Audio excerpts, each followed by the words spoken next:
Welcome to Dracaena Wines Podcast. Our wines plus your moments equals great memories.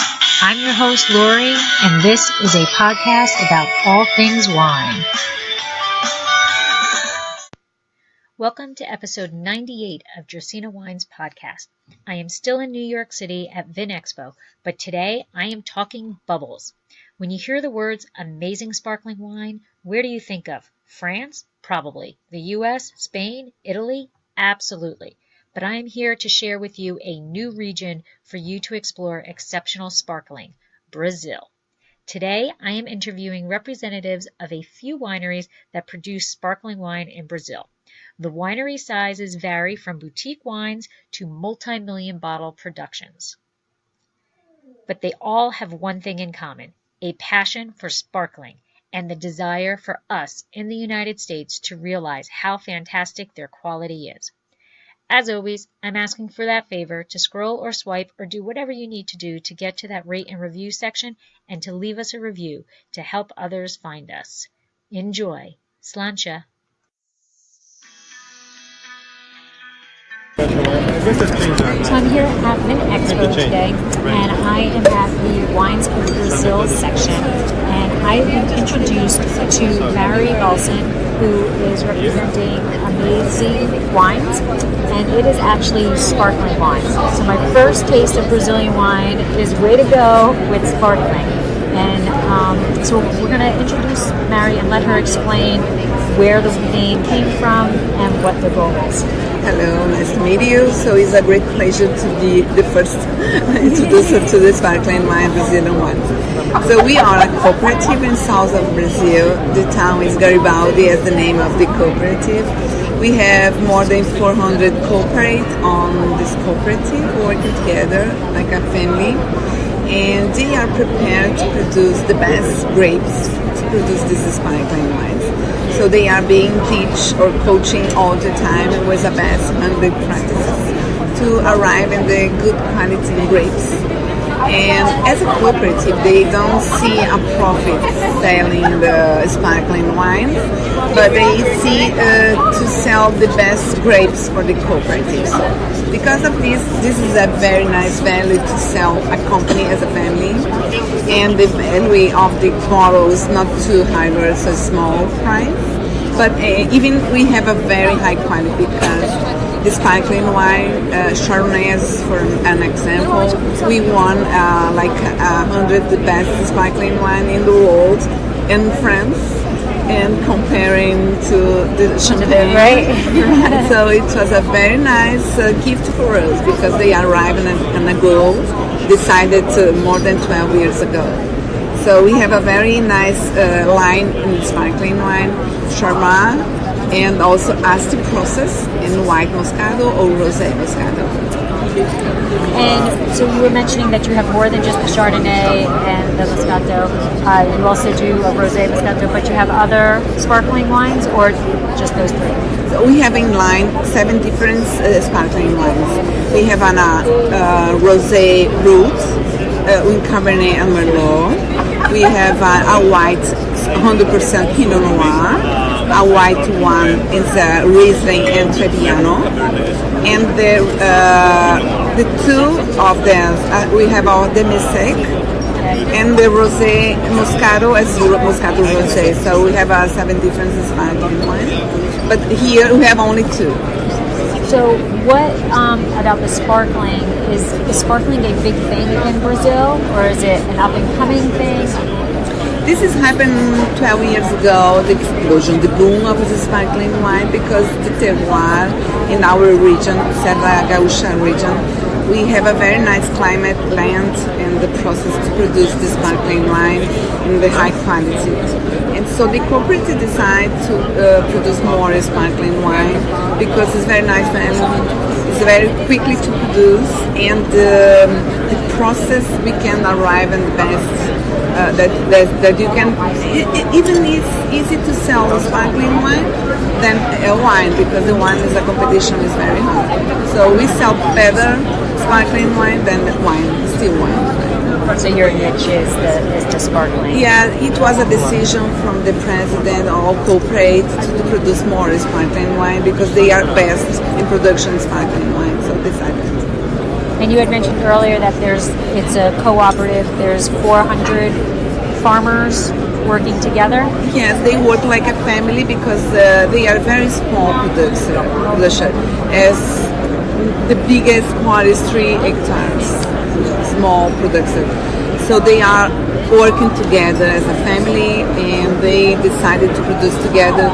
It's impossible to each them to produce for each sparkling wine, and the best decision it was founded this cooperative, and they sell this grape together on the cooperative. So they are very nice, made the decision to produce together, and they are arriving this best sparkling wine won many hours around the world because it's good for us to achieve this objective. So just to elaborate on the cooperative, they all are growing their own individual grapes, but then when it comes time to harvest, they're picking and choosing their select best grapes from each of the vineyard sites, and then they all come together to produce the wine? Yes, exactly. They have the cooperative has 8 nucleus for teaching or coaching them, and during the harvest time, they have a following of a technical person to decide if they pick the grape today or wait for more 2 or 3 days. So they have technical support all the time, and they send the grape on the cooperative when the grape is ready to be cut. And technical-wise, do you know at what level they're picking, like what the sugar content is that they're picking at? As these producers decide to produce the grape for the sparkling wine, they decide to have a very nice acidity level and not too much sugar, but as well have to pay attention to the level of the sugar contains to arrive in the 12 degrees alcohol. So they decided to pick the grape for sparkling wine and specialize on sparkling. And if you wanted my listeners to know one thing about your cooperative, about the Amazing Wines, what would that be? So they are so happy to sell amazing brand in the US, and for them it's a special opportunity to see the products ready to be sold in the US as a very nice product in the final production. So this is a very nice opportunity to the cooperative to be in the market, best market in import and also the consumption in the world is the US market. All right, thank you very much. Thank you.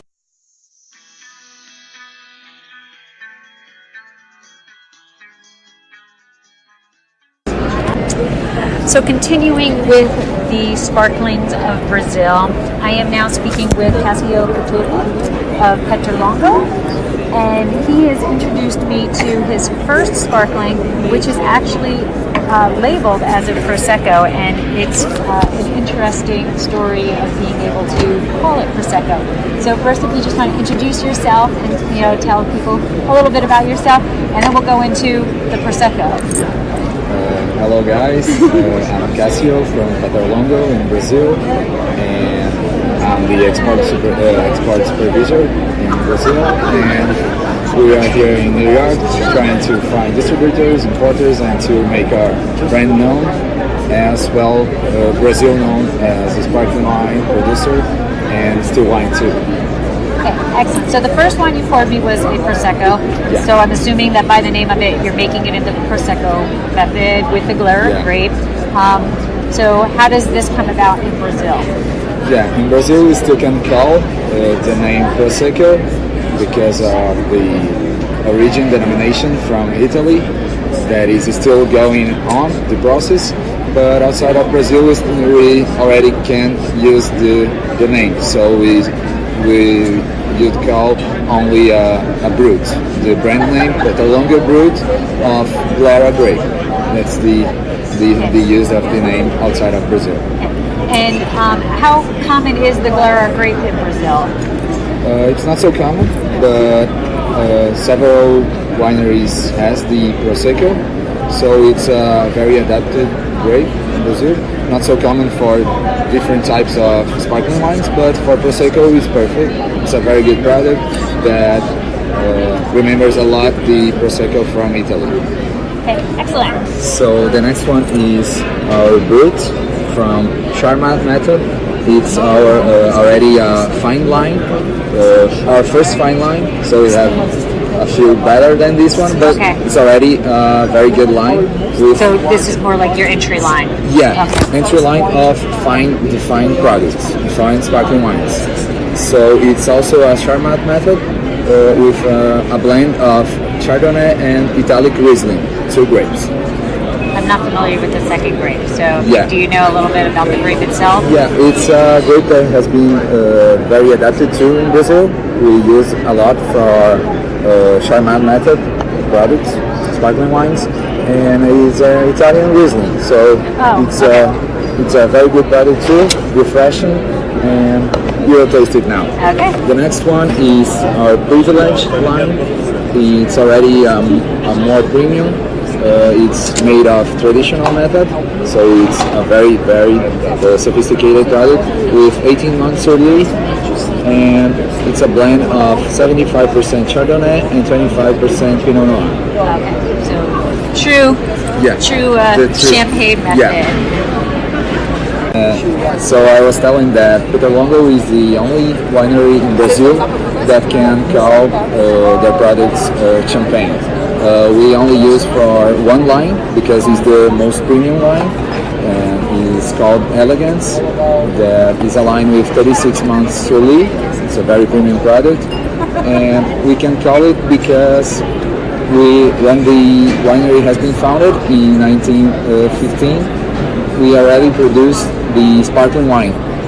That's why we still call the first Brazilian sparkling wine, because we already produce sparkling wines in Brazil. There were other wineries that are oldest than us, but they didn't produce sparkling wines in that moment. And when the founder came from Italy, he started producing sparkling wines that was champagne at that time. So that's why we still use it. So you said that the winery was founded in 1915? Yeah. Has it been in the same family generation after generation? Yeah, it has been until 2001, when it has been sold to another owners that are the same of today. But until that was the family that was taking charge of all the winery process. And did they keep the name, or did the name change? No, the same name. The same name. Same name, almost the same brands, just more improvements and different labels, more modern labels, something like that. We are trying to reach a different standard. Excellent. And if you had to say one thing to listeners about Petrolongo, besides the fact that you get to call it champagne, which is pretty impressive, what would you want the people to know? If they're going to go out and look for Petrolongo, what do you want them to know? Yeah, it's interesting because we aren't, as Brazil, we aren't very known outside, mainly in the United States. There are a few wineries that are already here, but Brazil has great products, mainly for sparkling wines, still wines too, great products. And Petrolongo has been working hard on it, and we are trying to show that to the world, and we need to get that chance to show the opportunity, because it's very worth it. And how big is Petrolongo? How many bottles are you producing per year? Per year, we have a bigger capacity, but at the moment we produce around 5 or 6 million bottles per year. It's very huge.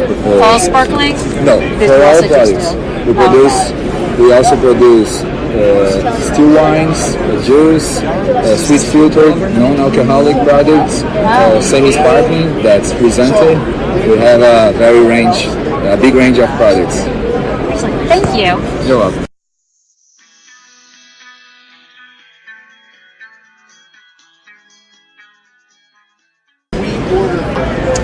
So, continuing with sparkling. I am now speaking with Karina here. of Lidio Carraro Wines. So if you could start off with just telling us about the winery itself, the basic history, what it's all about. Absolutely. So, hello. It's a winery south of Brazil, right on top of Uruguay. Family vineyard, 5 generations. They really focus on purist wine philosophy. So all of the wines are unoaked, unfiltered, hand harvested, and they are considered 100% vegan as well. So no extra sugars, stainless steel barrels. They really believe in minimal intervention. So 5 generations, and what is their overall production? So they produce about 400,000 bottles a year. Yes.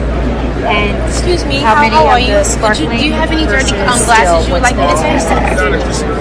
Would you like new ones? All right, that's fine. That's fine. But you do produce more than one. Oh yeah, yeah, So absolutely. how many sparklings do you produce? I would say about 5 sparklings. Yes. Across a variety of Would you like grapes, me to dump or this out for you, ma'am? across a variety of... They stick to the Chardonnay, I believe. Yes.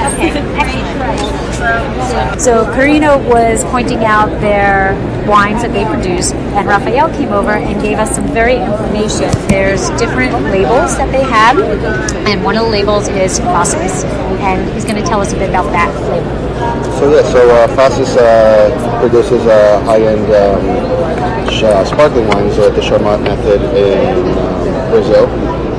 Some of their sparklings have been featured, for example, in Rock in Rio 2017, the Olympic Games in 2016, the FIFA World Cup. It was open and celebrated at the podium for the champions of the World Cup.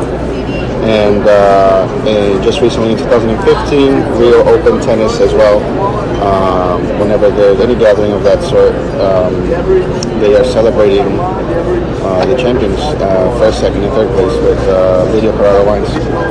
That's incredible. How did that come about? Like, was it a competition for the best sparkling wines, and they won, and now they just have that reputation of being there, or?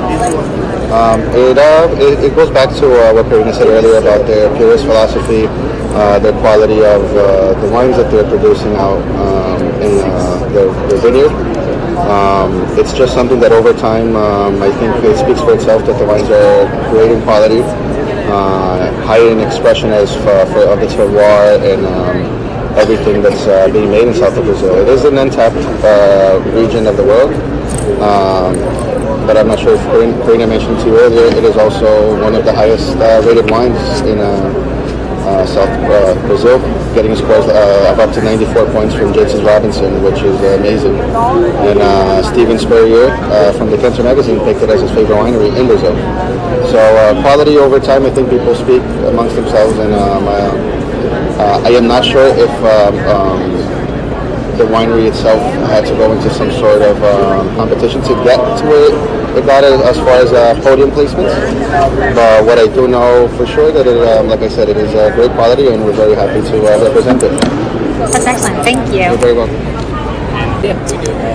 So the winery's name is Lidio Carraro. So the sparkling is actually Divas.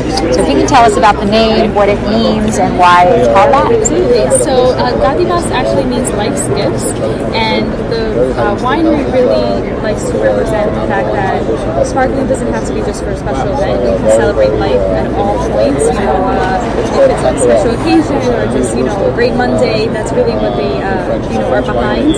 And I wish you guys could see the label actually, because someone's hand with the grapes, and because to them, life is pretty much the grapes, and you have it right at your fingertips, and all the beauty that you have. That's excellent. And this is available in the United States? Absolutely, yes. So it is currently available in the U.S., and I'm actually the distributor from New York and New Jersey. So if anyone is interested, where in New Jersey? Because that's actually where it is. all over New Jersey. Okay. Yeah, absolutely. They're in Newark. Definitely, there's a strong Brazilian presence. They are in New Jersey. Some liquor stores. Private waters, in Molos, River Palm. So just to name a few. Excellent. Thank you very much.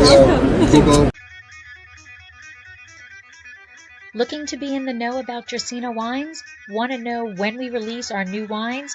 Find out about all of our accolades and get some behind-the-scenes information? Well, all you need to do is sign up for our newsletter. There is no commitment necessary, and I promise you we won't spam your mailbox with loads of messages.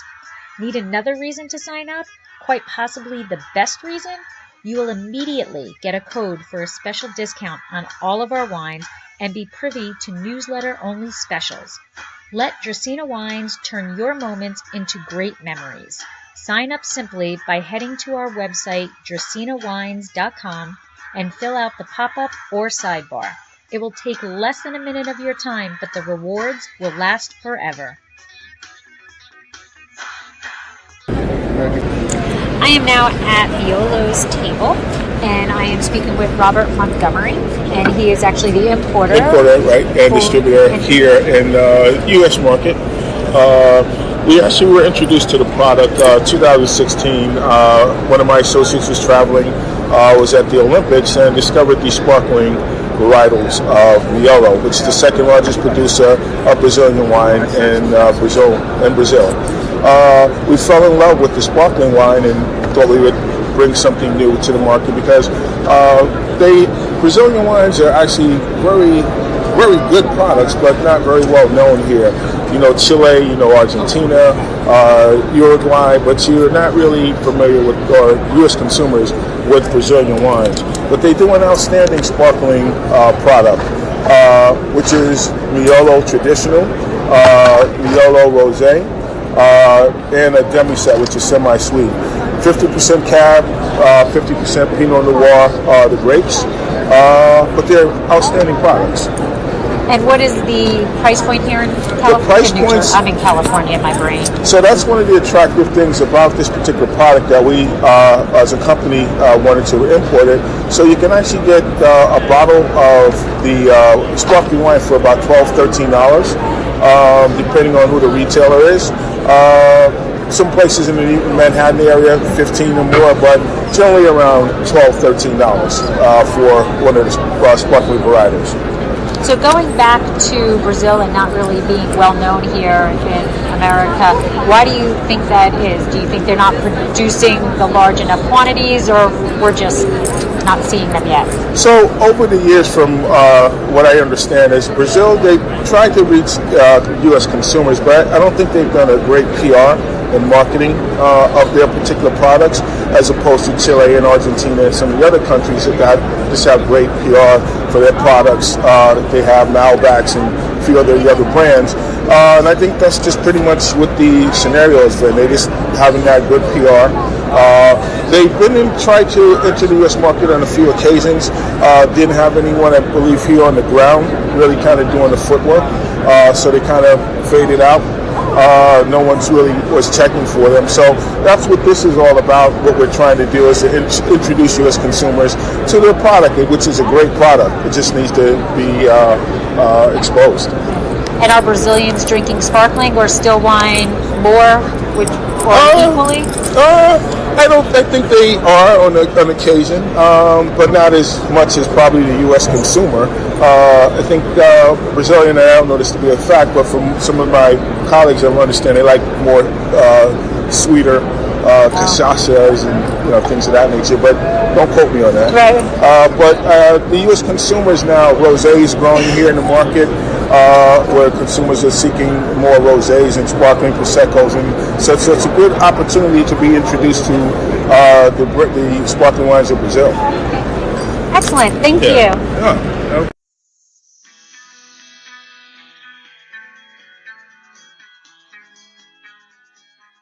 I am with Salama Zafir of Bueno Wines, and he is pouring me sparkling wine, and he's going to tell us about the winery and about the history. Good afternoon. Yep. Our winery is from Galvão Bueno. He's a famous guy from Brazil, from TV, football from TV from Brazil, and these guys love for wine. So he decided to make his own wines, and this starts about 10 years ago, and we have a very high quality. Made now 14 brands. We have a winery in Montalcino. We make the Dornelles, a small quantity. It's about 15,000 bottles a year. And we have a winery in Candiota, Rio Grande do Sul. We make about 400 1,000 liters a year.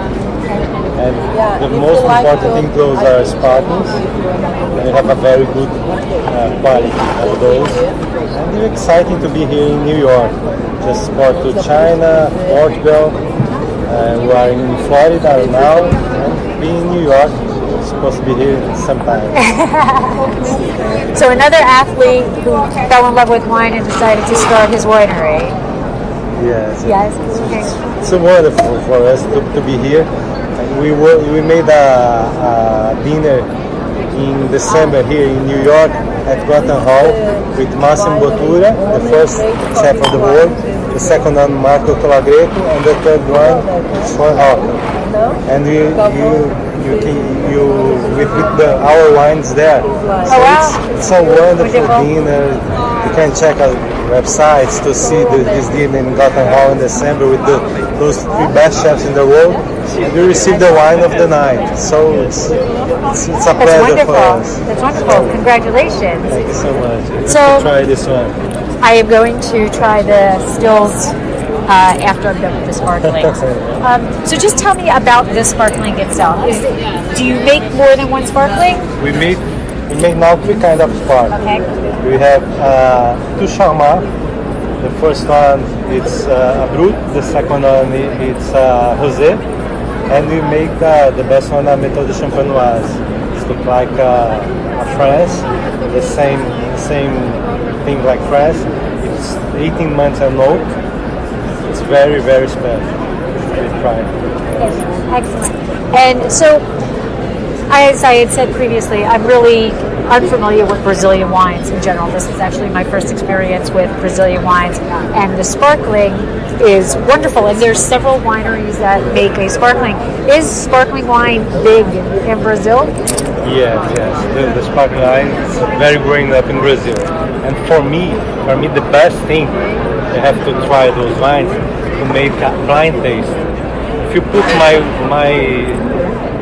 sparkling wine with those champagnes from France, something like that, in blind taste, it'll be a pleasure for us to see the results. For me, the blind taste is the best thing to try my wines. And in Brazil itself, what would you say is the percentage of sparkling production versus still production? It's about 65-70%. Really? Yes, as far as it's about that. Oh, I had no idea it was that big, because it's not big here. We don't get to see a lot of Brazilian wines, or I haven't seen a lot of Brazilian wines. Why do you think that's so? We make a very, very good sparkling.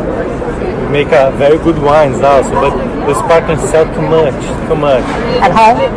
Too much. Wow. Too much in Brazil, and to export now to Portugal. A container it's about just start right now. A week ago, 5,000 bottles to put there.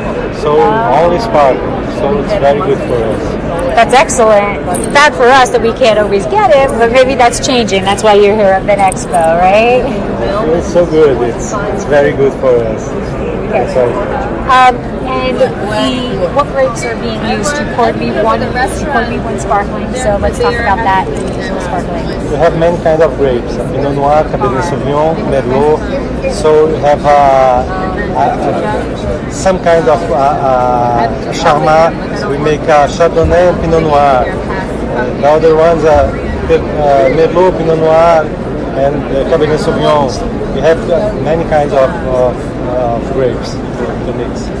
Okay, and are these all estate grapes that you're using? Are they your grapes, or do you sourcing? No, it's our grapes. We have our productions, our grapes. Everything is for a winery. We don't buy nothing. It's everything for us. And offhand, about how many hectares do you have under vines? 400. 400. 400. Excellent. All right, thank you. Thank you so much. Thanks for listening to Dracaena Wines Podcast. If you have suggestions on what topics you would like us to discuss, please reach out to us on social media. You can find us on Twitter, Instagram, Pinterest, YouTube, Facebook, Snapchat, Google, and Periscope as @Dracaena Wines. I am also on LinkedIn as Lori Hoyt Budd, or email us at dracaenawines.com. If you enjoyed our podcast, please subscribe and leave us a review on your favorite podcast catcher to help others find us more easily. We are found on all of your favorite aggregators. To subscribe easily to iTunes, go to bit.ly/Dracaena Podcast. That's bit.ly/Dracaena Podcast. And that's a capital D for Dracaena and capital P for podcast. Please check out our award-winning wines and find out about our wine club at dracaenawines.com. And remember to always pursue your passion. Sláinte!